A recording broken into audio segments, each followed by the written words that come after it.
A nossa leitura de hoje, então, mas é baseada em 1 Samuel, capítulo 1. Né? Todos possam estar abrindo a sua Bíblia em 1 Samuel, capítulo 1. E o título da nossa mensagem qual é, Andresa? Teu Deus é poderoso. O título da nossa mensagem é: O Teu Deus é poderoso. Ele é o seu Pai. Ele é o seu Pai. Amém. Isso aí, geralmente, quando vem pregador de fora, tem que ter um intérprete, né? Então, a Andresa hoje é minha intérprete hoje. Tá? Teu Deus é poderoso, Ele é o seu Pai. É o título da nossa mensagem de hoje. Amém? Vamos estar orando então? Antes de orar, amado, deixa eu só ler aqui, começar a leitura, depois a gente ora. Diz assim, 1 Samuel 1:1. Houve um homem de Ramataim Zofim, da região montanhosa de Efraim, cujo nome era Eucana, filho de Jeroão, filho de Eliú, filho de Tou, filho de Zufi, Efraimita. Tinha ele duas mulheres, uma se chamava Ana e a outra Penina. Penina tinha filhos, Ana, porém, não os tinha. Este homem subia da sua cidade de ano em ano a adorar e a sacrificar ao Senhor dos exércitos em Silo. Estavam ali os dois filhos de Eli, Ofni e Finéias, como sacerdotes do Senhor. Amém? Vamos estar orando, vamos ficar em pé. Aleluia. Aleluia. Senhor Deus, e Pai, eu coloco diante de Ti, Senhor Deus, as nossas vidas, a minha vida, a vida da Tua igreja aqui presente, Papai, e invoca a Tua bênção sobre a Tua igreja. Senhor Deus, o Senhor é um Deus que faz grandes coisas, Tu és um Deus que faz maravilhas, Pai, que o Senhor nessa noite possa estar fazendo maravilhas no meio do Teu povo aqui reunido, porque nós viemos aqui, Papai, para poder adorar a Ti, Senhor Deus, para presenciar as Tuas maravilhas e glorificar o Teu nome, Pai. Papai, que o Teu poder possa se manifestar na vida de cada um dos meus irmãos aqui presentes, na minha vida, Pai, que o Teu poder possa estar fluindo, Senhor Deus, adentrando cada um dos corações aqui presentes, Senhor Deus, e o Senhor possa promover, Senhor Deus, possa promover milagres, possa promover transformações, Senhor Deus, nas vidas nessa noite, em nome de Jesus. Que o Senhor possa fazer, Papai, o milagre na vida de cada um, o milagre que cada um está necessitando e esperando, Pai, em nome de Jesus. Amém. Glória a Deus. Podem sentar, amados. Glória a Deus. Então o texto começa falando de um homem chamado Eucana que tinha duas mulheres. A gente sabe que o plano de Deus para as nossas vidas, para a vida do homem, é que o homem tem apenas uma mulher. Quando Deus criou o homem, ele disse que o homem deixaria pai e mãe e se uniria, né, a uma mulher, e os dois seriam uma só carne. Mas quando Deus faz uma aliança com Abraão e o povo de Israel estabelecido o povo de Israel, criado o povo de Israel, começou a haver algumas permissões legais dentro do povo de Israel. E uma delas é que quando o casal, quando o homem e uma mulher casavam, que eles não geravam filhos, era permitido ao homem ter uma outra mulher para que gerasse filho.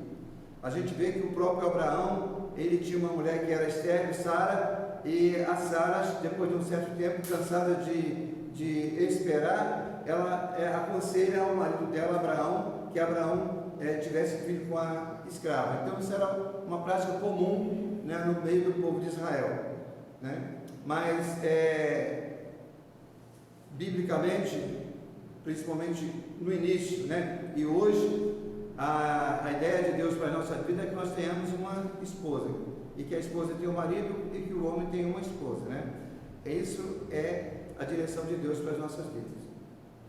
E o texto aqui fala para a gente no capítulo 1, no versículo 3, diz que este homem, Eucana, subia da sua cidade de ano em ano a adorar e a sacrificar ao Senhor dos exércitos em Silo. Estavam ali os dois filhos de Eli, Ofni e Finéias, como sacerdotes do Senhor. No dia em que Eucana oferecia o seu sacrifício, dava a ele porções deste a Penina, sua mulher, e a todos os seus filhos e filhas. A Ana, porém, dava porção dupla, porque ele a amava, ainda mesmo que o Senhor a houvesse deixado estéril. Amém? Então, o texto diz para a gente que Eucana amava Ana. E a gente vê que Eucana tinha duas esposas. Tinha Ana, que era estéril, né? E tinha Penina, que era fértil. Penina tinha dado filhos para Eucana, e Ana não tinha dado filhos para Eucana ainda, né? Mas o sentimento de Eucana por Ana era um sentimento muito grande e muito puro. E talvez Eucana não tivesse o mesmo sentimento que ele tinha por Ana, ele não tivesse por Penina. E ele procurava de alguma maneira tentar suprir, né, aquela deficiência que Ana tinha. Então, quando ele subia para poder sacrificar Deus, o que ele fazia? Ele procurava dar a porção dobrada para Ana, que era uma forma de compensar, né, a tristeza, a frustração, né, e era uma forma também de declarar também o quanto ele estimava, o quanto ele amava. Então, Eucana sempre, quando ia para sacrificar no templo, lá em Silo, ele agia dessa maneira. Isso aí, amados, foi ano após anos fazendo isso. Então ele está dizendo no versículo 5 que a Ana, porém, dava porção dupla, porque ele a amava. Então o fato dele amá-la fazia com que ele desse para ela uma atenção especial, né? Então quando ele dobrava a porção dela, era uma forma de ele dizer para ela que ele a amava, né? Que ele a amava acima de tudo, acima até mesmo dos filhos que a outra tinha, acima até mesmo da outra, que ele amava acima de tudo. Então era uma forma de demonstrar por ela sentimento, né? E no versículo 6 diz assim: a sua rival a provocava excessivamente para a irritar, porquanto o Senhor lhe havia cerrado a madre. Então a gente está vendo que Penina, que era a outra mulher de Eucana era casado com Penina e Eucana era casado com Ana. Eucana tinha filhos com Penina e Eucana não tinha filhos com Ana. E havia dentro de casa o que? Havia dentro de casa uma rivalidade. Penina e Ana, elas se rivalizavam. Na verdade, quem rivalizava não era Ana, quem rivalizava era Penina, porque Ana tinha aquilo que Penina queria ter. Penina tinha os filhos, mas Ana tinha o amor. E na verdade, Penina agia para se desfazendo de Ana, provocando Ana, humilhando Ana, insultando Ana, porque isso era uma forma que ela achava que agindo dessa maneira que ela poderia fazer o quê? Que ela poderia vencer Ana e conquistar o coração de Eucana. Mas ela estava enganada. Ela estava enganada porque esse procedimento dela nunca garantiu a ela o coração de Eucana, porque o coração de Eucana pertencia a Ana. Os filhos eram de Penina, mas o coração de Eucana era de Ana. Amém? Então ele diz aqui que, no versículo 6, que a sua rival provocava excessivamente para a irritar, porquanto o Senhor lhe havia cerrado a madre. Então eu acredito, amado, o texto aqui não diz para a gente, mas eu acredito que às vezes, lembrando da infância da gente, a gente tinha quando uma criança tinha um brinquedo a mais e o outro não tinha, era muito comum, né? Às vezes aquele que tinha o brinquedo, ele não tinha o amor, né, que a outra criança que não tinha o brinquedo tinha. Às vezes a mãe daquele que não tinha o brinquedo era uma mãe super atenciosa, super amorosa, e aquele que tinha o brinquedo, mas não tinha o amor e a atenção da mãe que aquele que não tinha o brinquedo possuía. E aí era muito comum quando as crianças elas iam brincar e elas brigavam. Aquele que tinha, o que ele dizia sempre? Eu tenho um brinquedo, você não tem, né? Eu tenho um carrinho, você não tem. Eu tenho uma boneca, você não tem. Eu tenho isso, você não tem, né? Então sempre procurava usar aquilo que ele tinha para poder agredir o outro pelo fato do outro não ter. E Penina, ela agia da mesma forma com Ana, ela sempre procurava usar aquilo que ela tinha para poder agredir Ana, e aquilo irritava Ana profundamente. E quem é que não vai ficar irritado, sendo insultado o tempo todo, dia após dia, mês após mês, ano após ano? Quem é que não vai se sentir insultado? Ana se sentia insultada, Ana se sentia ofendida, Ana se sentia provocada, e aquilo deixava o coração de Ana muito triste, muito amargurado. E o texto diz para a gente, no versículo 7, diz: e assim o fazia ele de ano em ano, e todas as vezes que Ana subia à casa do Senhor, a outra a irritava, pelo que chorava e não comia. Então, todas as vezes, amados, imagina você, toda vez que você fosse, hoje tivesse uma situação que fosse duas mulheres na mesma casa com um homem, ou fosse um homem na mesma casa com duas mulheres, e você tivesse que vir à igreja toda semana, e toda semana na hora de vir para o culto, a pessoa começava a te espizinhar, a te irritar, a te provocar. Com que espírito que você ia chegar para adorar o Senhor? Com espírito nenhum. Você ia chegar amargurado, você ia chegar triste, você ia chegar chateado, você ia chegar sem ânimo para poder adorar. Mas o texto diz para a gente, no versículo 8, diz assim: então Eucana, seu marido, lhe disse: Ana, por que choras? E por que não comes? E por que estás de coração triste? Não te sou melhor do que 10 filhos? Ele fala: Ana, eu amo você. Você não tem razão para você estar chorando, você não tem razão para deixar de comer, você não tem razão para estar com o seu coração triste. Será que eu não consigo suprir em você, né, um filho? Será que eu não valho por 10 filhos? Eu tenho me esforçado para poder te amar a ponto de suprir toda a sua carência. Será que eu não posso suprir, né, esse sentimento seu de como se eu equivalesse por 10 filhos? Será que eu não tenho condição de suprir isso daí de você? E aqui, mas a gente tem que parar para poder refletir um pouquinho, porque o que acontece? Às vezes a gente acha que a gente é o suficiente na vida do outro. Eucana, ele se achava suficiente na vida de Ana, mas às vezes é importante a gente fazer o que? A gente se colocar no lugar do outro. Eucana, ele não tinha nem ideia do que se passava no coração de Ana. Ele não tinha nem ideia do que Ana sofria, ele não tem nem ideia do que aquilo tudo que a Penina fazia, como é que aquilo tudo caía no coração de Ana. Eu entendo que para Eucana era uma situação difícil, né? Mas ele não conseguia imaginar a gravidade, ele não conseguia imaginar a dimensão que aquela provocação de Penina fazia no coração de Ana. E ele questiona Ana: Ana, por que choras? Por que não comes? E por que estás de coração triste? Não te sou melhor do que 10 filhos? Então ele se achava um cara autossuficiente. Ele se achava, só o fato dele existir na vida de Ana, que era o suficiente para que Ana tivesse a vida dela completa, tivesse a vida dela plena. Mas para Ana isso não era tudo.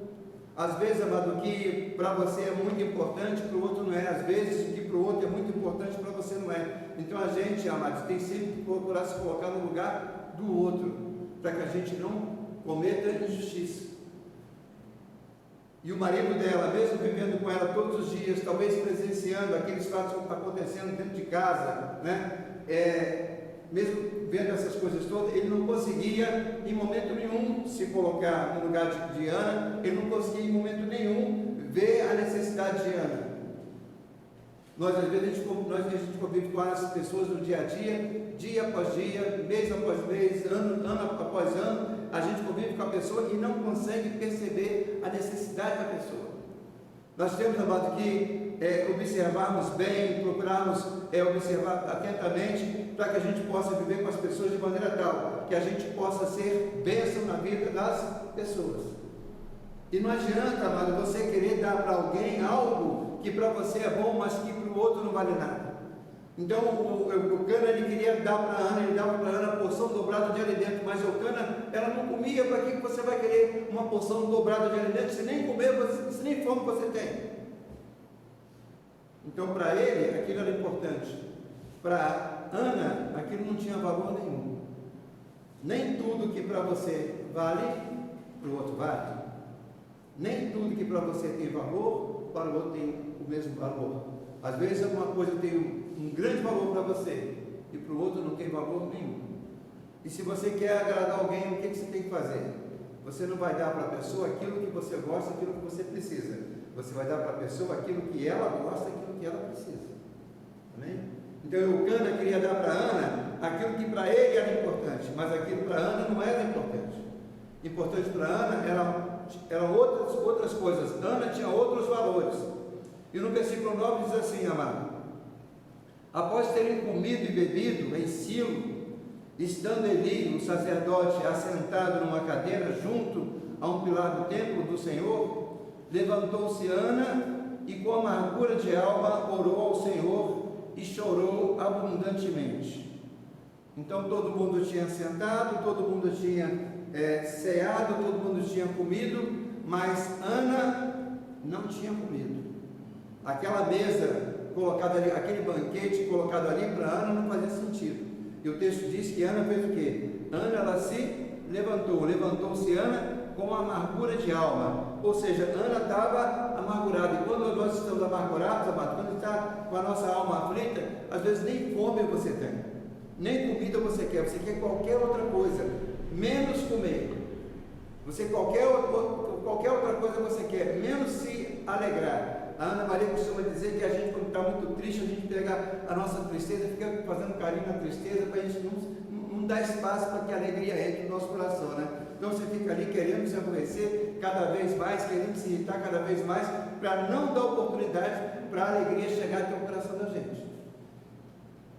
E Ana estava assim, com o coração dela amargurado. Ela não queria saber, nada daquilo ali dava prazer para ela, nada daquilo ali, comida não dava prazer, aquela roda da família sentada não dava prazer, nada daquilo dava prazer para ela.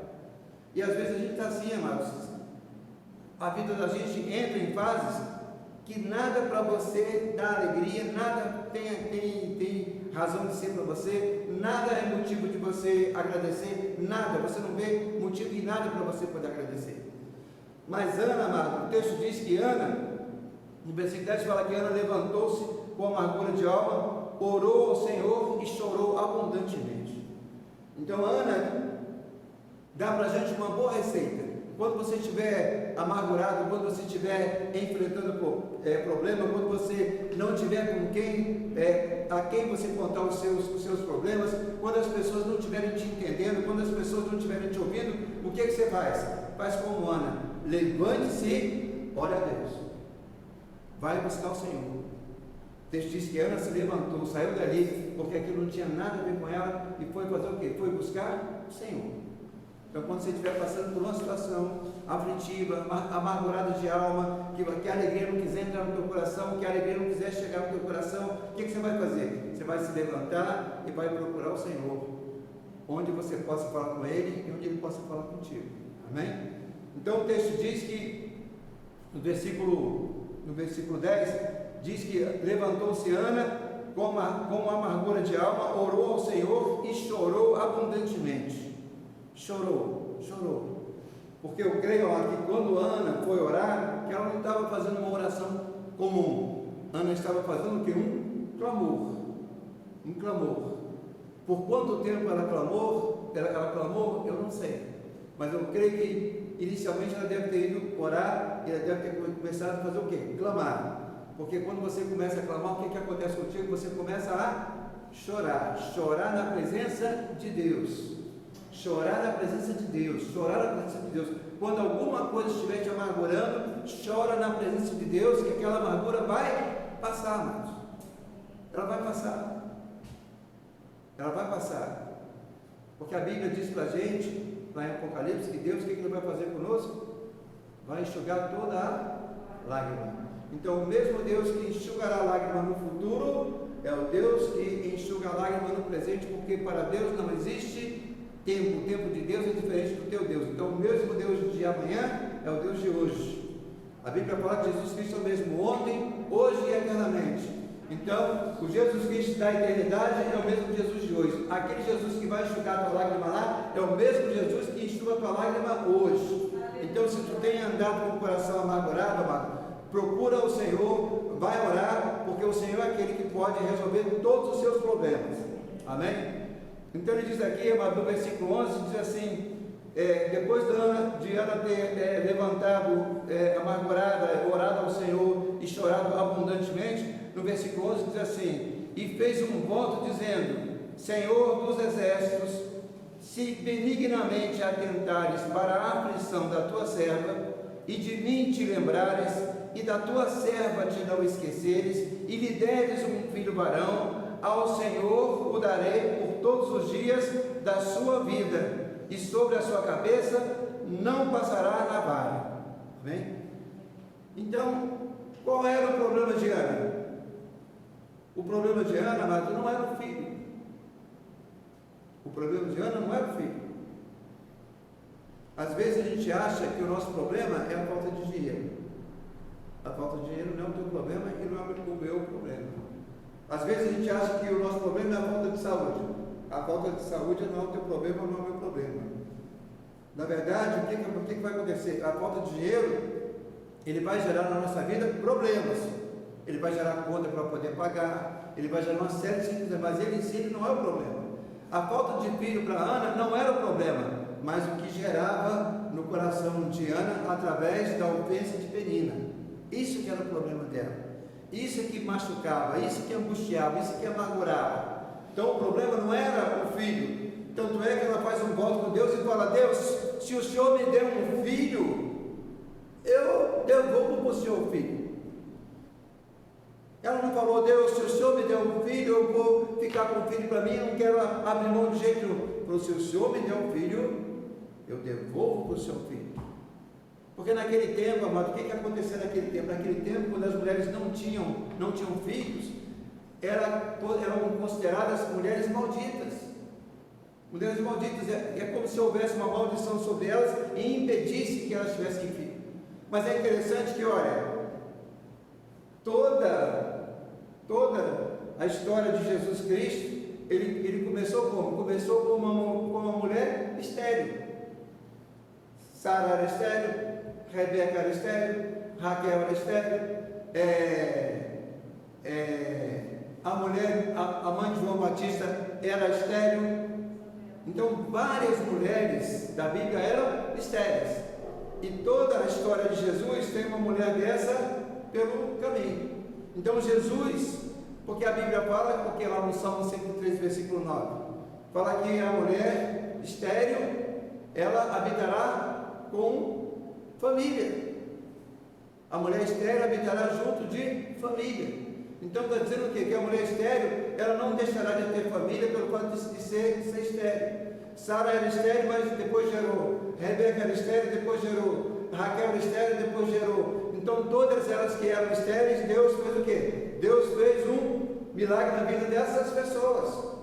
Porque o mesmo Deus que fez o milagre na vida de Rebeca, o mesmo Deus que fez o milagre na vida de Ana, o mesmo Deus que fez milagre na vida de Raquel, o mesmo Deus que fez milagre na vida de Isabel, mãe de João, o mesmo Deus pode fazer milagre na nossa vida, amado. Porque a palavra de Deus diz que para Deus não existe impossível. Não existe impossível e não existe tempo. Porque a Bíblia fala aqui nesse texto que Eucana ele ia seguidas vezes adorar em Silo, de ano em ano. Quantos anos Eucana passou indo para Silo para poder adorar a Deus, para oferecer sacrifício? E quantos anos Ana ficou sem gerar filho? Não sabemos. Mas o texto diz que por vários anos, por várias vezes, Eucana foi adorar em Silo e levar sua oferta, levar o seu sacrifício, e Ana ainda não tinha gerado. Amém? Mas o texto diz para a gente aqui, no versículo 11, nos relata isso, que Ana fez um voto com Deus. Fez um voto com Deus e prometeu a Deus o quê? Devolver Deus desse para ela. Então o problema de Ana, conforme nós já falamos, não era o filho, era as afrontas que Ana recebia, e ao mesmo tempo sentimento de culpa, porque se naquele tempo a abertura da madre era considerada uma bênção, a mulher que tinha filho era a mulher abençoada, a mulher que não tinha filho era a mulher amaldiçoada. O que acontecia com Ana? Ana se sentia o quê? Amaldiçoada. E ela devia ouvir isso direto de Penina, essas ofensas o tempo todo. E isso trazia para ela uma certa culpa de uma coisa que ela não fez. Amém? O que ela não tinha feito. Talvez pudesse ser que a família dela pudesse ser feita, porque a Bíblia fala que as maldições irão fazer o quê? Alcançar até a quarta geração. Então pudesse ser que algum antepassado dela tivesse feito alguma coisa e ela tivesse sofrido aquela consequência. Mas também, amado, não quer dizer porque você está passando por algo na tua vida hoje que tem a ver com maldição, até porque naquele tempo podia até ser. Hoje não, porque a Bíblia diz que Jesus Cristo ele já levou sobre si todas as nossas dores, as nossas enfermidades e as nossas maldições. Então toda a maldição da lei que havia sobre o homem, Jesus Cristo já levou na cruz do Calvário. Então hoje não existe mais maldição hereditária. Amém? Mas naquele tempo podia ser que Ana pudesse estar até enfrentando uma situação de uma maldição hereditária. O que de fato não aconteceu, porque a Bíblia nos prova que não aconteceu da forma como a outra estava dizendo para ela. Como as pessoas às vezes dizem contra você, não é a forma como de fato é. Penina, podia ser que Penina estivesse ofendendo Ana, ofendendo, dizendo que ela era uma mulher amaldiçoada, porque a madre dela não se abria. Podia ser que ela dissesse isso. Podia ser que as pessoas dissessem muitas coisas para ela. Pode ser que as pessoas digam muitas coisas para você, pode ser que as pessoas digam muitas coisas para mim, mas o importante não é o que as pessoas dizem ao teu respeito, o importante é quem você é, o importante é a tua essência, e a tua essência é Cristo, a tua essência é Deus. É isso que é importante para você, amado, isso que é importante para mim. E Ana, amado, ela, no versículo 12 diz assim, ela faz um voto para Deus no capítulo, versículo 11, e no versículo 12 diz assim: demorando-se ela no orar perante o Senhor, passou Eli a observar o movimento dos lábios. Amém? Então, outro detalhe, amado, não tenha pressa de sair da presença de Deus. Amém? Quando você tiver alguma questão para você poder colocar diante de Deus, não fique apressado em sair da presença de Deus. O que chamou a atenção do profeta, qual era o papel do profeta? O profeta ele representava quem? Ele representava Deus. Amém? O profeta ali representava Deus. Então o profeta que representava Deus começa a observar a Ana orando e começa a perceber que Ana está há muito tempo orando. Se fosse hoje, poderia se dizer que Ana estava orando em língua, porque aquela língua ora caradinho para ninguém, para não causar polêmica. Então ora quietinho ali, caladinho, só o movimento, só os lábios, só você passa para a pessoa, está falando sozinho. O que ela está falando? Não sei o que está falando. Né? Tem gente que pega o celular no meio da rua, né? E começa a orar em língua no meio da rua, para o pessoal achar que o pessoal não é doido, né? Mas como é que ele ora? Só o movimento dos lábios. Então Ana, ela estava orando desse jeito, ela estava orando, só movimentava os lábios, e o profeta Eli começou a orar, começou a ver aquela mulher movimentando só os lábios. E aí o que o texto diz para a gente? No versículo 12: demorando-se ela no orar perante o Senhor, passou Eli a observar o movimento dos lábios, porquanto Ana só no coração falava, seus lábios se moviam, porém não se lhe ouvia voz nenhuma. Por isso Eli a teve por embriagada. embriagada. Ela orava de uma maneira silenciosa. Ela orava não com os lábios, mas ela orava com o quê? Com o coração.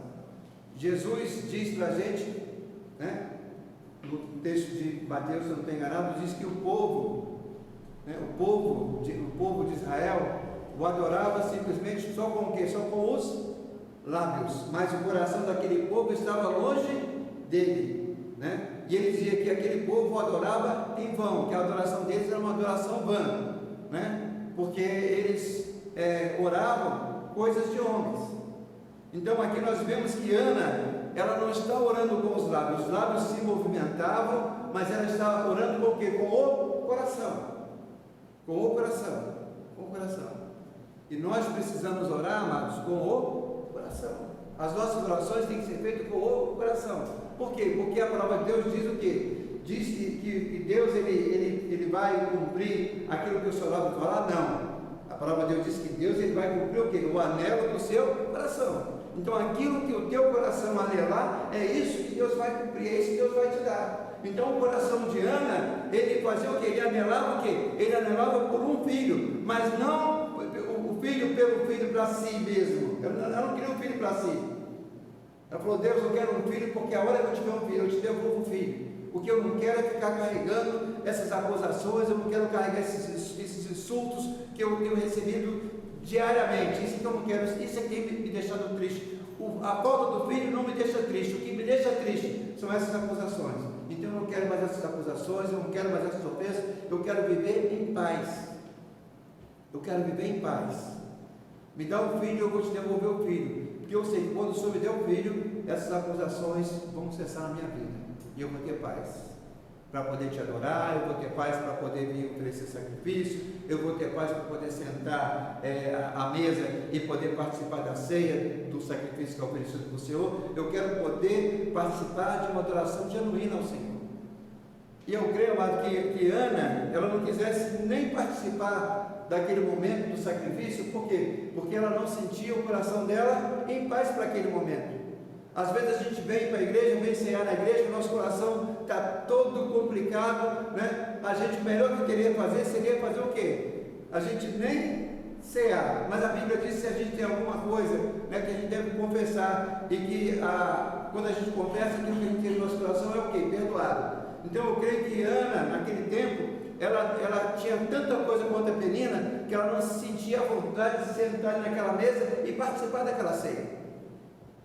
E a recomendação que eu faço hoje para a igreja é que quando a gente for cear, que você tiver algo no teu coração, que você confesse para Deus, para que você possa ter condição de cear. Hoje não é culto de ceia, mas é bom a recomendação, é bom o ensino, sempre fica um ensino.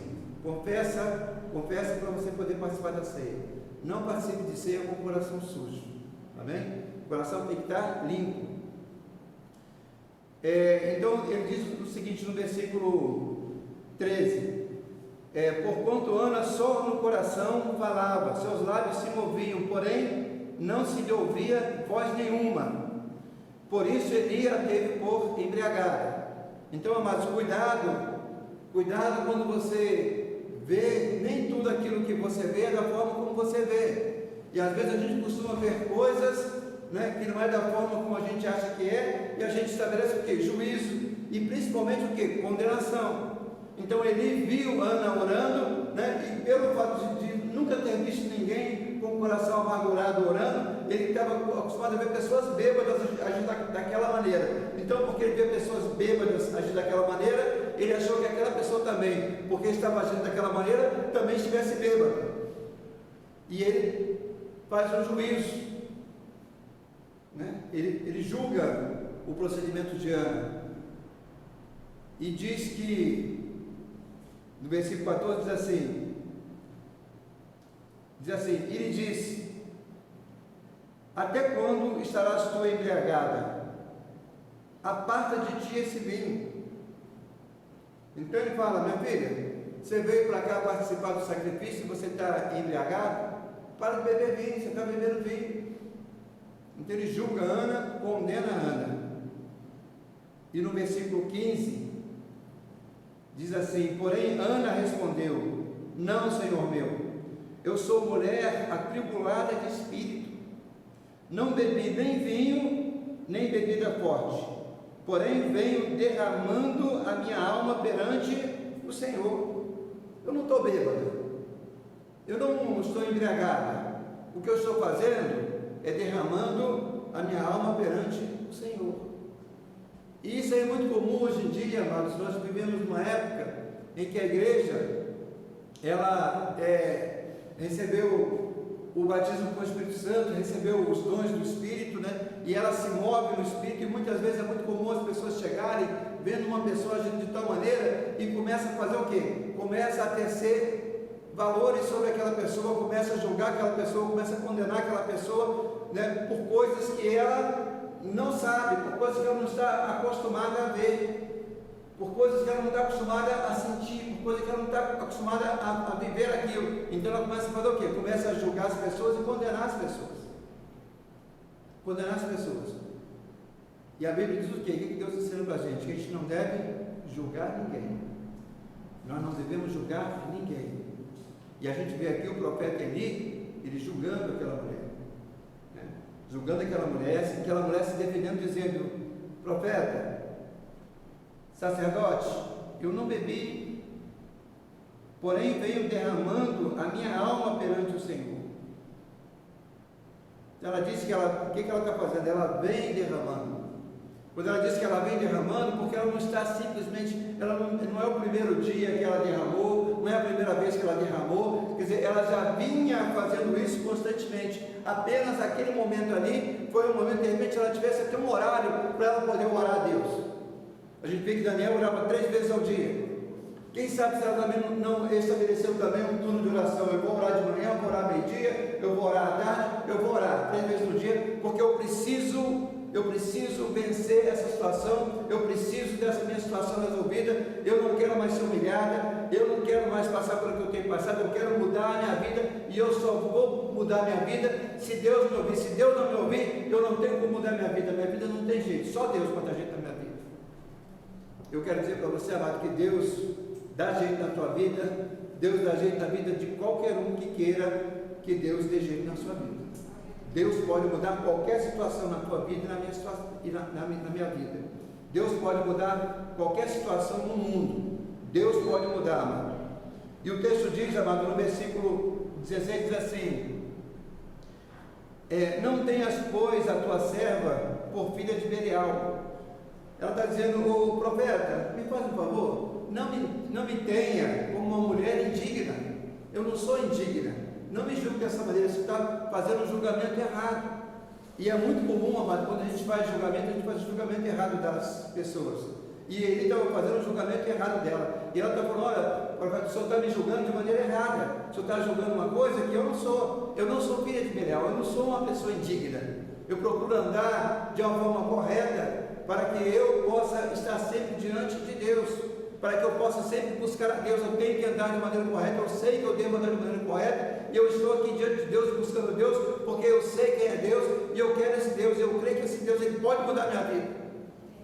E esse Deus que pode mudar a vida de Ana, é o mesmo Deus que pode mudar a sua vida, é o mesmo Deus que pode mudar a minha vida, é o Deus que pode mudar a sua história, amado. Então ela diz, amado, no versículo 17, ela diz assim, versículo 16, ela diz assim: não tenhas, pois, a tua serva por filha de Belial, porque pelo excesso da minha ansiedade e da minha aflição é que tenho falado até agora. Então lhe respondeu Eli: vai-te em paz, e o Deus de Israel te conceda a petição que lhe fizeste. Amém? Ela buscou a bênção e recebeu a bênção. Vai, disse ele para ela, e disse Eli: vai-te em paz, e o Deus de Israel te conceda a petição que lhe fizeste. Amém? Que você possa nessa noite receber as petições que você tem feito.